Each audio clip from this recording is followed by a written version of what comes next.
Sorry, guess I'm short the amount. Then you can't have it. What? Work at a toy store. Edit, in Canada. And get this crap all the time, but this is the first time someone demanded a manager over it in the years I've worked here, so here you go. Woman comes to with 2 items and the subtotal is in the area that she has. I then apply taxes by pressing total and she balks. I had the right amount before taxes, I swear. She laughs while sighing and digging through her purse. Sorry, this is going to take a while. That's perfectly all right.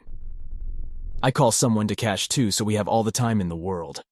After she produces about half of her purse, she manages to get within $3 of the total and sighs. $3 short. Geez. Sorry, this doesn't usually happen. Sorry to hear it. I'll hold the item for you until close if you want to come back. What? You can't just knock $3 off of it? She actually turns from being sad and embarrassed with a smile to instantly angry and tilting her head at me like I'm stupid. No, you can't really negotiate with store prices. This isn't the same as Facebook or eBay or places like that. I frown. People have literally done this for me at Malwart for like $10 though. Really? Over $3 I can't have my stuff? She's getting louder at this point and laughing angrily while looking over to other customers for people who agree. No one is. I can hold our store items for you to purchase when you have the money for them. I pull the items away. Look, just let me talk to the manager. They always give me deals. It's not okay that I'm being embarrassed like this over $3. I call my manager. My manager tells her we can hold the items, but we're not going to keep doing this. A woman leaves with a scowl after claiming we're overpriced. Manager lets me know we did it once for her when her kid was with her because she wouldn't shut up about how she was going to get such a nice toy, but now she can't. Story 2. My sister needed a job. My sister, unqualified, is looking for a job.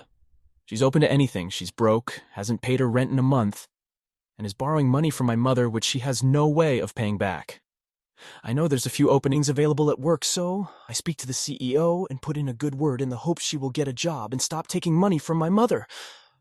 My sister gets offered a community-based job, full-time, 40 hours, paying about $24 an hour, above average wage in my country. She's offered flexible hours to work around her kids, and she can bring them to work after school so she doesn't have to pay childcare. Free healthcare is also included as there is a clinic on site, amongst other perks. Overall, a great place to work. In true form, my sister questions the salary and requests an hourly rate of between $36 per hour, as working in the community is a hard job. This is more than even my boss gets paid. She then requests to work only 6-hour days instead of 8-hour days because she doesn't think she can make full-time hours work.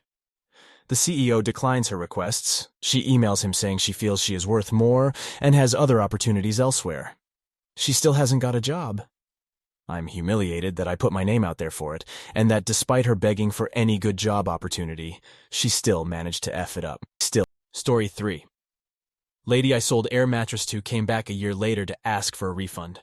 When I moved in with my now husband, I decided to sell my air mattress. Since we now had a guest bedroom with a real bed, I posted it on Nextdoor before I realized my local Nextdoor was an utter shit show. I'd had the air mattress for a year or two, only used it twice, and bought it for $175. So I listed it for $50. I also put in the listing that I'd never had any issues with it. True. A woman emailed me and asked me if she could come see it. I agreed, and she asked me to make sure it was set up so she could check it out. Fair enough. I inflated it and was ready when she arrived. She spent no less than 25 minutes testing it out, lying on it, rolling around, asking me to be quiet so she could listen for air leaks. All was good, and I again told her I'd never had any issues with it, but had only used it twice. After 30 minutes of watching her writhe in my living room, she said she would take it, but only had $30. I told her again what I had paid for it, and that I wouldn't take less than $50. She told me a long story about her limited income and how it was used and I wouldn't get somebody to pay that much, etc. I refused to budge and she grumpily went home to get more money. I took it, gave her the mattress. She left. I praised the good Lord I would never have contact with her again, right? Wrong. Over a year later, I'm at work and my cell phone rings. I pick it up and here's the conversation. Me. Hello, crazy lady, CL. Hi, this is CL. Long pause. Me. I'm sorry, who? CL. It's CL. You sold me an air mattress a while ago? Me. Oh. Okay, can I help you, CL? Actually, yeah. Once I bought the air mattress, I used it with some friends and they said it deflates a little at night. Me. Okay. CL. I think it had a hole in it. We haven't been able to use it because it deflates. I wasn't sure if I should contact you, but lots of my friends encourage me to. Me. Getting frustrated and needing to get back to work. Is there something you need? CL, yes, I'd like my money back. You sold me a defective product. Me, no, I didn't. I told you all the details of the product, gave you a very fair price, and you tested it out yourself before buying it. I also haven't heard from you for over a year. CL, well, I called to try to give you a chance to do the right thing here. Me, the right thing? I haven't heard from you in a year. If you had an issue in the first week after I'd sold it to you, I might be willing to refund you. At this point, anything could have happened to it. CL. Well, that is very disappointing. I really think you should refund me because there was a hole in it. Me. I'm not refunding your money. I hung up and blocked her number. I'm sure she's still out there counting her pennies and trying to reach me. Story 4. Got greedy. Got nothing.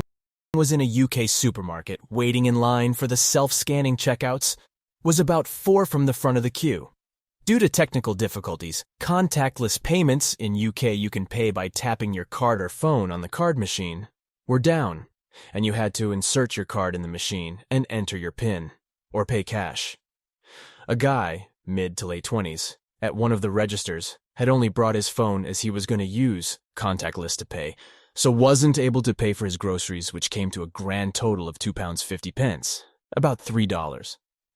I'm a big believer of paying it forward and karma.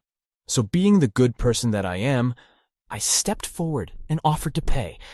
The choosy beggar then says that he actually need a few other bits, so could I wait while he goes to get them?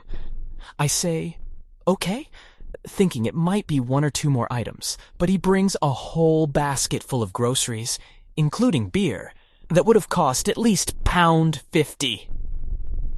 I tell him that I'm only paying for the original 2 items, and he responds with, it's all or nothing.